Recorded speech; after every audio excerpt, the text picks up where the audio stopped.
Good afternoon. Welcome to Where the Owl Sleep. It's a pre-game with your boy Mitch. We are going to be going through Bournemouth, Newcastle, which kicks off at 2 p.m. today. So yeah, we're going to go through the form. We're going to go through the tactics. We're going to look at sort of average positions of the side so far this season. And then we're going to do a little tactical breakdown once we have confirmed team news from the grounds, which should come probably in about 10, 15 minutes. So let's see how we get on. Right, let's roll into it. So, starting off, form guide, T for team. I say Bournemouth have started the season very well. Started off with their at Anfield, lost 4-2, but a very spirited performance after being 2-0 down, bring it back to join to become level. And then Liverpool pulled away at the end. Then they rolled into Wolves. Nice little win there. Same result as we got against Wolves, a little 1-0 win. And little blip against Bournemouth, but down to 10. So not too bad for them. And then two good wins from there. Tottenham, who have started the season pretty well, and Bournemouth as well. And then for us, it's been a little bit lackluster going forward, but defensively very solid. Draw with Villa, that last minute loss to Liverpool after we was down to 10 for a long period. Another 0-0 draw with Leeds, and then we nicked one against Wolves. Last game in the Premier League, and then of course the game against Barcelona midweek, which again was another very good performance from us, but we didn't really get the result that we deserved. Over the last since Bournemouth have been back in the Prem, really, and since Eddie Howe's been with us, we haven't actually beaten them in the league, which is a little bit frustrating. They've become a bit of our bogey side. I think it was July 2020 the last time we beat them in the league in the COVID season. It feels weird saying July 2020 for a league game because July is normally the month off we have, but well, one of the months off we have. But yeah, I think that was a 4-1 win where Almiron, if I remember correctly, was the star of the show for us. So hopefully we can roll back to that today at St James's Park and put a nice performance on and get ourselves, not even at St James's Park, at Bournemouth, at the Vitality, get a nice away win, which I think takes us up to sixth or seventh in the league, which will then turn what's been a sort of a bit of a lackluster start into a decent one because we're within touching distance of everybody in the European spaces. I feel like a lose could put us a little bit more on the back foot and a little bit, we'll be chasing the pack rather than in and amongst them already. So we need to keep in and amongst them, in my opinions. Looking at the team setups, you've got Bournemouth on the left, Newcastle on the right. As you're looking at it, as you can see, Bournemouth they're a very compact side. They don't really like to leave wide open spaces for teams to get at, whereas we're ever so slightly different. We're a little bit more stretched. And I think people would have noticed that over the years that the gap sort of between our midfield and our back four when defending is sort of bigger than you'd want. Our press seems to cause that.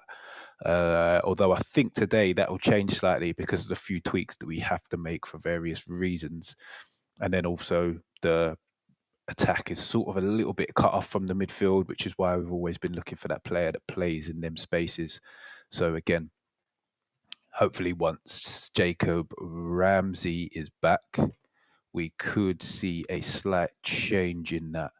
Sorry if I'm looking from screen to screen. I'm just checking to see if the team news has come out yet, because then I need to make a few adjustments as that happens. But no, still nothing as of yet. But let's keep moving on. So stats-wise, as I said, Bournemouth had a fantastic start, and Anton Semenyo has been behind it mainly. So if you look at this, he's got goals and assists. He's got 5, which before the start of this weekend was ranked in first in the Premier League. He's had the most shots. Second most shots, second most expected goals, possessions in the finest third. Look, he's in the top bracket of everything, and he's going to be key to today's game. We really need to try and lock him down. I think Bournemouth will potentially switch their wingers depending on what fullbacks we name in the starting 11. Because I think this season Semenyo is predominantly playing on the left for Bournemouth, which means if we go Hall Livramento, you would then see Semenyo up against Livramento if he played on the left for them. I think they'll put him up against Hall because I think they'll feel he can get a little bit more change out of him than he would out of Livramento. But that's yet to see. We'll have to wait until the match starts for that. But yeah, he's the key man for them. And like I touched on earlier, defensively, if you look at some of our defensive stats, we've conceded the joint fifth least in the league. But if you look at it, we've only conceded 3 goals. They all came in the same game against Liverpool, who are currently top of the league, have won every single game. But then also, if you look at the XG stats behind how we're getting on, I don't specifically like this stat, but it does illustrate sometimes sort of the base level of a point you're trying to put across. But yeah, I think defensively we've stopped shots on our goal very, very well this season. And if you look at this over the 4 games that we've played so far, we've got the lowest XG at just over 2, and I think 0.7 of that came against Liverpool. So then if you look at the other 3 games outside of the Liverpool game, we're top of the league, you're looking at 1.4 XG against us in 3 games, which I think any team in the league would take that. So yeah, it's promising stuff from us at the back. We are going to have to make a few little shuffles. My predicted side is probably more shuffles than we're actually going to see in the starting 11. Not my predicted side, the side that I'd like to see. And I'll go through the basis of why I would like to see that. Yeah, at the minute, we still have no team news. So if I can, let's go. Let's get this all started. Let's roll past that and go to my predicted side and have a little go through of how I believe we're going to set up and, well, how I would like to see us set up, should I say. Because I've got a bit of a unique view on this. So, right. Right, here we go. Right, this is what I believe. Well, this is what I would like to see us do. Back 4 of Botman, Thiaw, Livramento on the right, Hall on the left, Ramsdale in goal.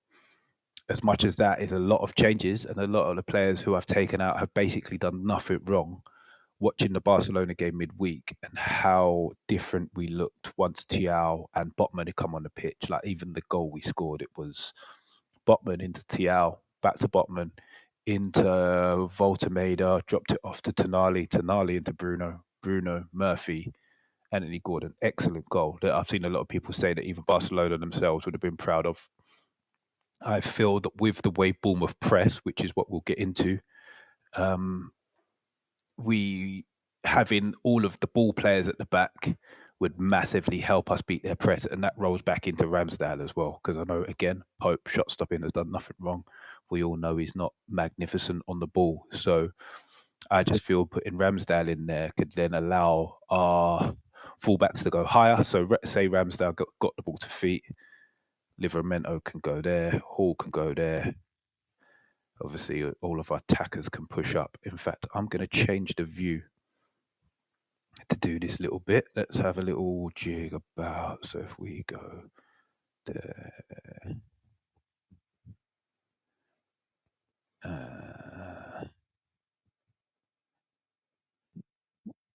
that's that. Missed it. Right. Sorry, people. So here. No, still the wrong way around.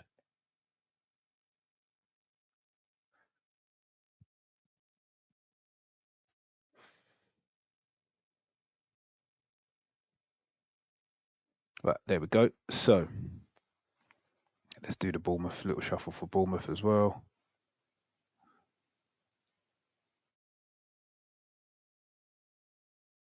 Sorry. New tack pad, wonderful tack pad as well from James Lawrence Alcott. Fantastic stuff. I absolutely love this device. So Ramsey's got the ball at feet. You're going to imagine. Oh, in fact, I actually do have a better one than this. So Bournemouth press, that's the one I want. So say we're here, Bournemouth are pressing us, which they've got a very aggressive press. It allows us to do this. So you could probably see Thiaw, Botman go there, Hall can go higher up, Livramento can go higher up, which instantly pushes Bournemouth back. Joelinton can then join in these spaces, which should pull Tavernier back. Guimaraes can go in there, and Tonali can sort of go in there, which makes it sort of spreads Bournemouth's press across wide, because Ramsdale can easily find Thiaw or Botman. And then if Semenyo decides he's going to do that and Hill's going to do that, say, and then Brooks does that, and then leaves Truefair like that, it sort of creates overloads, because all of these passes are viable for Ramsdale. So he could easily clip to Livramento, or also he can easily clip to Livramento, or he could find Tonali. Say Adams comes in to press him, he could easily find a pass into Tonali's feet, and then all of these passes are viable passes for Ramsdale, where they aren't for Nick Pope. So that's why I would personally like to see this. I don't think it's what Eddie Howe will do, because it's too many changes to the back four, but I feel it is something that could neutralise Bournemouth's biggest weapon in an effective manner. So we'll see when the team news comes out. We'll discuss it a little bit more. But yeah, and I think the press both ways is where this game's won and lost, because even if, say, we did go Pope in goal instead of Ramsdale, and I think we're likely to see Burn instead of Thiaw, these are going to be the triggers. These are going to be press triggers for Bournemouth. We'll see Hall and Livramento a lot deeper, and I believe we'll have Brooks and Semenyo like this. This is sort of mirrored of how Bournemouth have pressed early on in the season. I think we will see a very similar type of press, and it will be a case of Evanilson being in this position, which makes Pope do that, which then means everybody then sort of closes in to make sure that Burn has a difficult pass to play in, or we have to come back to Pope, where then Evanilson will close Pope, because he's then going to have to take a touch and get out to Thiaw, and that could be a potential win for them. So yeah, it'd be interesting to see how we deal with that. The long ball, obviously, the Voltamator, he's not a target man, but he is big. Joelinton needs to stay high and then in and alongside him, because he's more likely to win those headers rather than Voltamator winning them. So yeah, it's going to be very interesting to see how we combat their press, because they're very aggressive with it. It's very tactically done, because Iriola's got them set up so well. And as much as they press aggressively, they very, very rarely let their back four stays intact. So where some teams potentially do that as their press, Trophy can't really go because he's there. So where some teams sort of go man to man at the back like this, with one of their fullbacks pushing onto another fullback, and then their winger pushing on. So you could see something like that from some teams. Bournemouth don't ever tend to leave a back three. They always leave their back four back, which keeps them solid at the back for any more direct sort of passing. Oh, big up Ginny Wijnaldum in the chat. Apologies, didn't see it earlier. 5 versus 3 numerical superiority in the early phase of build-up with Ramsdale in goal. Exactly. That's kind of what I was getting at as well, Ginny. So I'll revert back to that, because as much as I'm not 100% sure he'll do it, where you've got so many good ball players back here, it means it's basically trying to make Bournemouth overcommit to their press. Whereas if they do, and we sucker them into something a little bit more like this, where you've got Evanilson, say, trying to close down Ramsdale, and maybe Adams or Brooks goes one more, which means you then end up with a little bit of an overload, because you could easily see Voltamator in there. It leaves us with a little bit of an out. And I know Bournemouth are very, very well drilled in their press, but the more questions you ask of a team and the more frustrated they get, as well drilled as you can be, teams sort of then start doing things they're not like naturally drilled to do, which is when you get your success. So if we can pull them out of their pressing shape and play through, and all of these players now in the back four can play out, it would be very key for us to cause them more and more problems. And also, I've realised that reading through sort of reports on us this season, a lot of people say we attack down the right mainly. The thing that I feel changes this is this man, Lewis Hall. Where he hasn't been playing, our focus of attack goes through Lewis Hall a lot. So if Bournemouth are then set up to stop us playing down the right and Hall's in, it sort of switches our point of attack, because normally in most games that Hall plays, he either has the most touches of the ball or second behind Bruno Guimaraes. So yeah, it'll be interesting to see. I feel like he definitely has to come in for today's game, because Trippier came off midweek. Might have been cramp, might have been an injury, but I don't think we'll see him. And obviously, Cher has concussion, so protocols say that he potentially cannot play. So yeah, we will see some changes. Don't think it'll be as extreme as I'm showing here, but I think eventually, at some point in the season, back 4-5 wise, this is what we're going to see. Obviously, when Gordon's back, he's most likely to start on the left. The only other potential, I think, starting 11 change we might see is maybe that. But we all know how Eddie Howe has direct replacements in certain positions. So his left pairing is Barnes or Gordon. His right pairing is Elanga or Murphy, which means switching Elanga over to left potentially isn't something he's going to look at for today's game. Let's look at a few other scenarios. This is one that I'm calling the pressing danger. So our press, like I say, I feel this game will be won in the presses. So when Bournemouth have the ball back here, obviously Ramsdale will be slightly higher than that. So this is what Bournemouth like to do with theirs, and this is where they're very dangerous from here, because they've got some decent ball players back here, and we like to press man for man high up the pitch, which then leaves that pass on. And as we've seen firsthand against Newcastle various times, and as other teams have suffered, get Semenyo one-on-one with pretty much any defender. If he's on his day, he's a problem. He's quick, he's powerful, he can go left, he can go right. And yeah, it can be a problem. I don't think we'll see them playing too much through Scott or Adams, but we'll definitely see them trying to target Semenyo, whether he's that side or it's that way round. The ball will always look for Semenyo, I feel, from this long press, whether they can get it to either of the centre-backs and then try and play into Tavernier or the full-backs like Topher. I think he's had an excellent start to the season as well, to be fair. So if they can play out through them guys, they might try and do it. But the aim will always be to get Semenyo isolated with whichever full-back he is up against, or Botman, or what might be Dan Burn when the teams come out. I think that's going to be their game plan from the off, and we've seen it work against us previously. We've seen it work against other sides, and as we know, Semenyo's he's not scared to come in here either, to be fair. You could easily see Semenyo dropping in to get the ball, and then if Livramento does come within, you may see Semenyo then turning, running in at us, potentially getting shot off like his goal against Liverpool.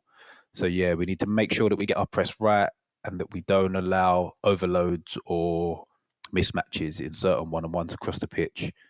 But yeah, other than that, I feel like the only other system Eddie Howe may go for is a three centre-backs. I'm not sure he will, but it just depends on the fitness levels of, say, a Voltemeda, because there's no Gordon. He would definitely probably... I feel like he has to play Voltemeda with no Gordon, because you can't really go two up top in sort of like a 5-3-2 with Barnes and Elanga.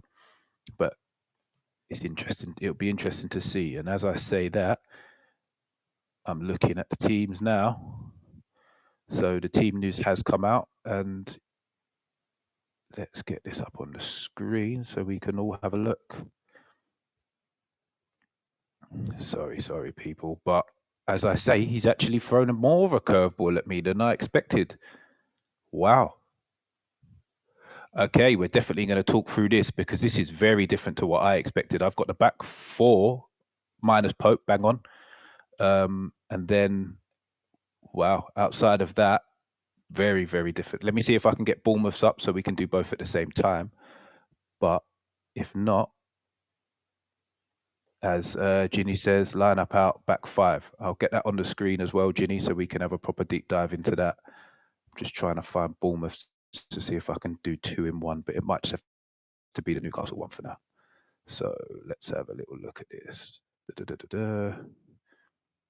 And as Newcastle fans, the only slight disappointment we've got from this is we're playing in that green kit that we all hate as well. So let's see if we can get a good win in that for once. No, let's not get rid of that. It's that one. Here we go. Right, let's get this on the screen. So this is it. Newcastle starting 11. We've got Pope, Hall, Botman, Tiao, Burn. So yeah, he has gone back free. Then you've got Livramento on the right, and then you've got Willock, Miley, and Tonali with Voltameda and Murphy. It'll be very interesting to see how that lines up. As we have said that, I'm just doing some rejigs to the starting teams to see how this actually looks when we put it down on paper, because I'm not sure how this is. I'm not 100% sure how this is going to shape up, because we know we like a three across the middle and then two up top, but I'm not sure who plays as the second man up top if that is the case. So we've got Hall of Minnow. Let's go Pope. Botman will play middle. We've got Dan Burn. In fact, let me transition this back in so you can see what I'm doing all at the same time. So no Bruno, which isn't a massive surprise to me. Bruno had a long journey to Brazil and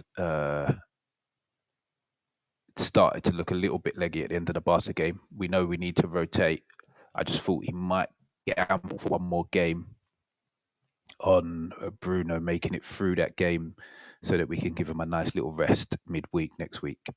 But no, so back five, he's off, he's on, and he's on. So potentially, I feel we're going to see a bit of this. It's the only, yeah, unless one of, unless he's reverting to Dan Burn at left back. Yeah, I would agree, Ginny. Alanga coming off early against Barca as well made me feel that he would be the one that starts today. So I'm shocked not to see him in there. 3-4-2-1. Box midfield, Willock left hand. Ah, okay. Okay. So you're going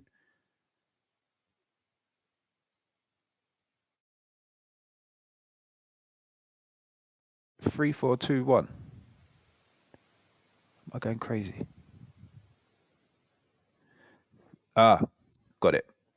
Like that. So you're looking a little bit like Palace. A little bit like the Palace system. So the strong back three, the fullbacks go very high. Wing backs, as you say, wing backs go very high. Tonali, Miley in the middle, Willock sort of inverted and Murphy inverted like that. I actually quite like the look of that, to be fair. Be very interesting if that is what we do, Ginesta. I'm very intrigued as to how we're going to play now. I was excited for the game and thought that we had a good chance of winning. Now I'm even more excited for it. Let me see if I can shape up Bournemouth from their announced team as well. So, okay, so he comes out. Diakate, who I believe is the centre back.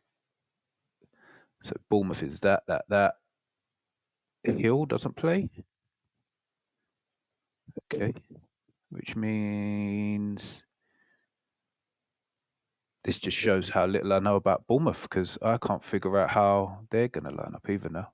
I'm guessing that's Jimenez, Alex Jimenez. I'm guessing he's the right back. And then you've got Scott still there, Adams is still there, Eva Nilsson, Semenyo, and Brooks. So, mate, no Tavernier, unless Jimenez is the 10.